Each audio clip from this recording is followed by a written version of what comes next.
Halo, selamat siang saudara. Apa kabar Anda hari ini? Semoga tetap sehat di tengah sibuknya beraktivitas. Seperti biasa, seputar IPS kembali hadir dengan beragam informasi yang ter-up-to-date, teraktual, dan terpercaya, baik dari dalam negeri maupun mancanegara. Bersama saya Vini Kristiani Dan saya, Andi Rizkia. Inilah beberapa informasi utama kami di siang hari ini.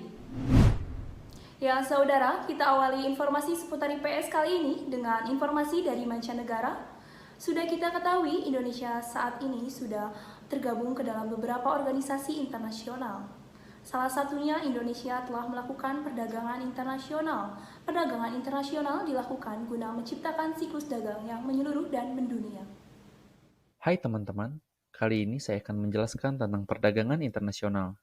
Kira-kira apa sih perdagangan internasional itu? Perdagangan internasional adalah proses pertukaran barang dan jasa antara dua negara atau lebih dengan tujuan mendapatkan keuntungan atau laba. Negara yang mengirimkan atau menjual barang atau jasa ke negara lain disebut ekspor. Negara pelaku ekspor disebut eksportir, dan negara yang menerima atau membeli barang atau jasa dari negara lain disebut impor, dan negara tersebut dinamakan importir. Selanjutnya, apa yang menyebabkan perdagangan internasional ini terjadi? Yang pertama, adanya perbedaan sumber daya alam yang dimiliki oleh setiap negara. Hal ini mengakibatkan perbedaan hasil produksi masing-masing negara. Yang kedua, adanya perbedaan SDM. Yang ketiga, adanya perbedaan iptek. Negara dengan iptek yang baik dapat memproduksi barang dengan jumlah yang banyak, lebih bermutu, dan efisien. Yang keempat adalah perbedaan budaya suatu bangsa. Yang terakhir, adanya perbedaan harga barang, harga produksi, upah, dan selera. Baik saudara, setelah menonton tayangan perdagangan internasional, kami lanjutkan ke informasi lainnya berkaitan dengan ekonomi kreatif Indonesia. Ya, saat ini kita telah terhubung dengan reporter seputar IPS Muhammad Insan Kamil yang sedang berada di Tegal, Jawa Tengah. Ya, bagaimana reporter Kamil dengan laporan Anda hari ini? Baik, terima kasih Andin dan Vini. Hari ini saya sudah bersama dengan Bapak Danang Riswanto selaku Kepala Sektor Ekonomi Kreatif Kota Tegal. Selamat pagi Bapak Danang, bagaimana kabar Anda? Selamat pagi, Alhamdulillah sehat. Saya tertarik dengan konsep ekonomi kreatif yang ada di Kota Tegal ini. Sebenarnya, apa itu konsep ekonomi kreatif?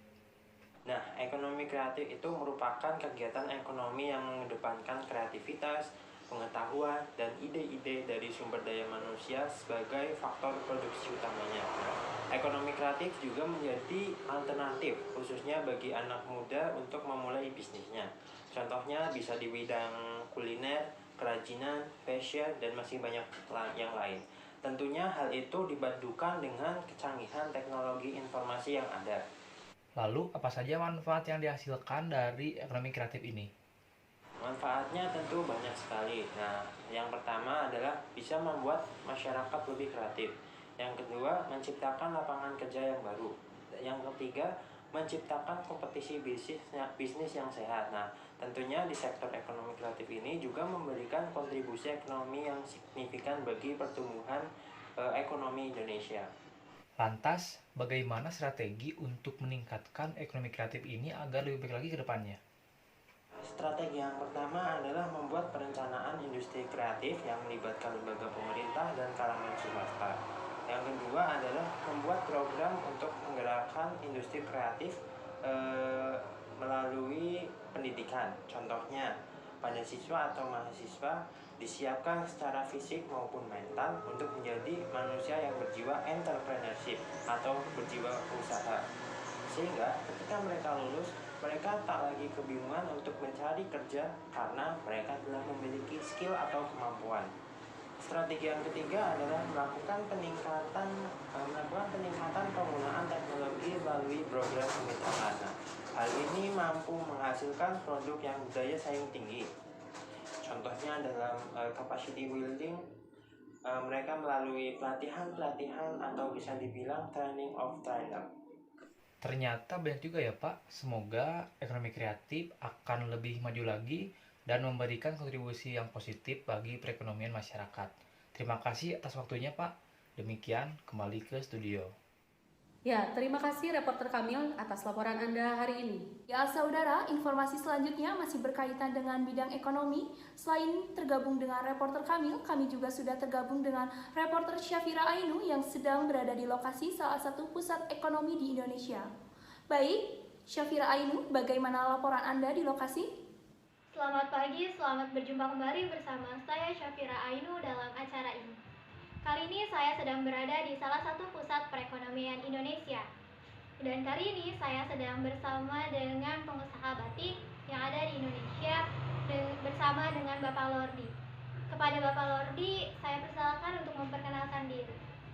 Baik, perkenalkan, nama saya Lordi Valian dan saya merupakan seorang pengusaha batik. Baik Pak, terima kasih. Selanjutnya saya akan mengajukan beberapa pertanyaan. Yang pertama, sejak kapan Bapak mendirikan usaha batik ini? Usaha batik ini telah berdiri sejak puluhan tahun yang lalu karena usaha batik ini merupakan usaha yang turun-temurun di keluarga saya. Lalu perlu kita ketahui juga Pak, bahwasanya batik ini merupakan salah satu warisan budaya Indonesia yang diakui oleh UNESCO.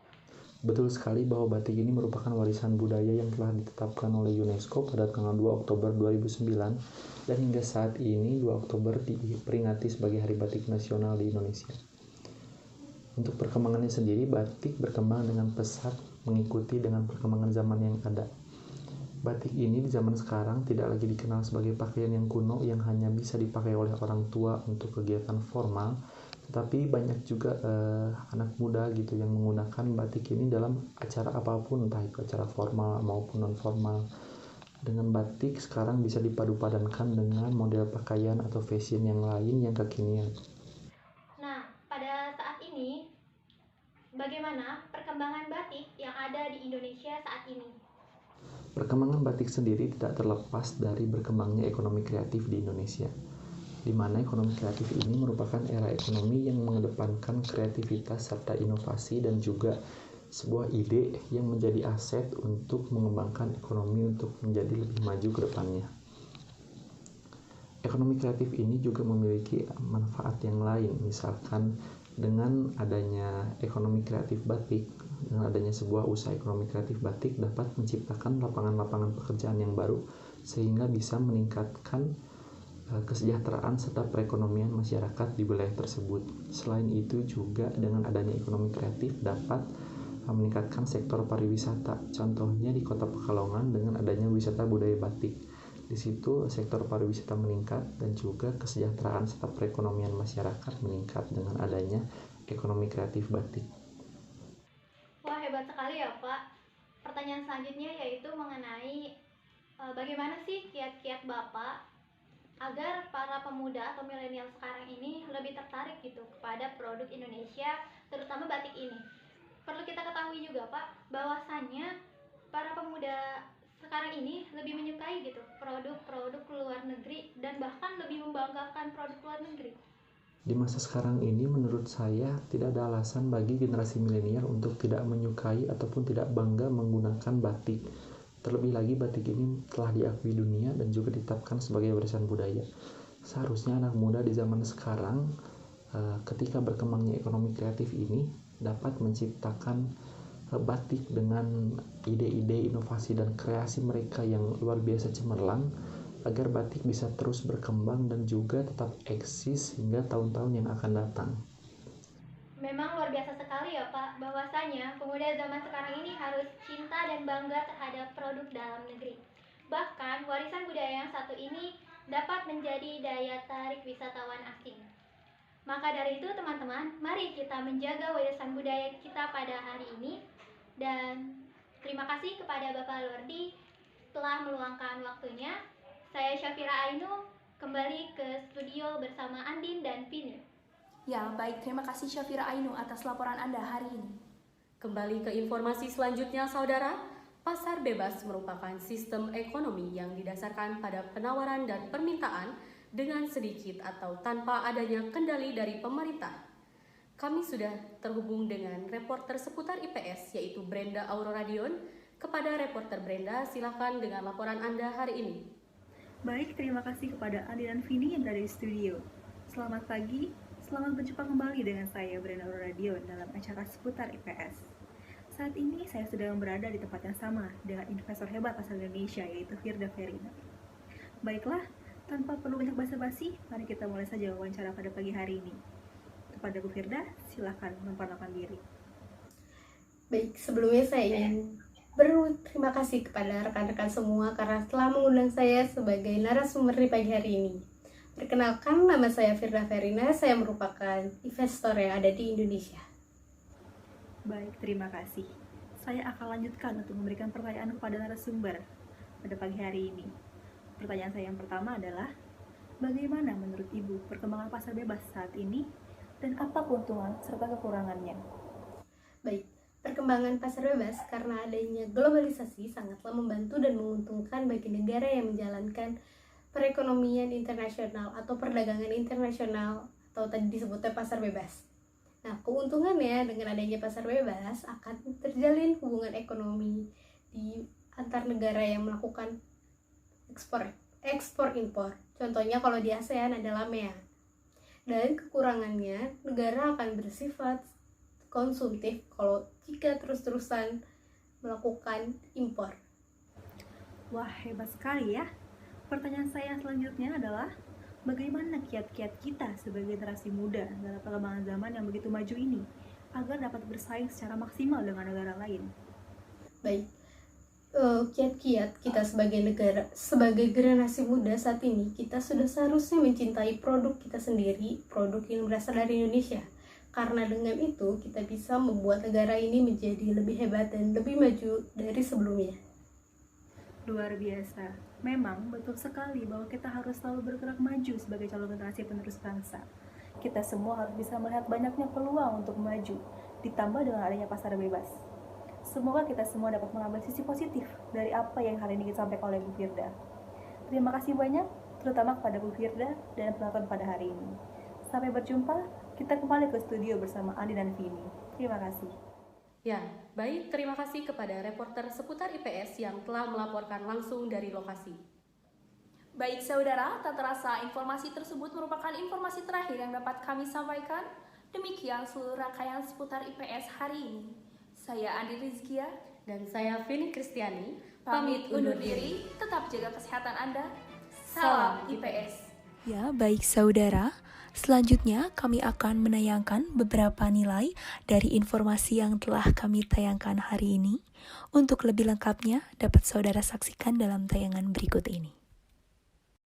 Nilai yang pertama yaitu mencintai produk dalam negeri. Kedua yaitu melestarikan alam Indonesia. Ketiga yaitu mengembangkan potensi ekonomi di Indonesia agar lebih maju dan dikenal oleh masyarakat luas. Dan yang keempat, yaitu menjalin hubungan baik dan bekerja sama dengan negara tetangga.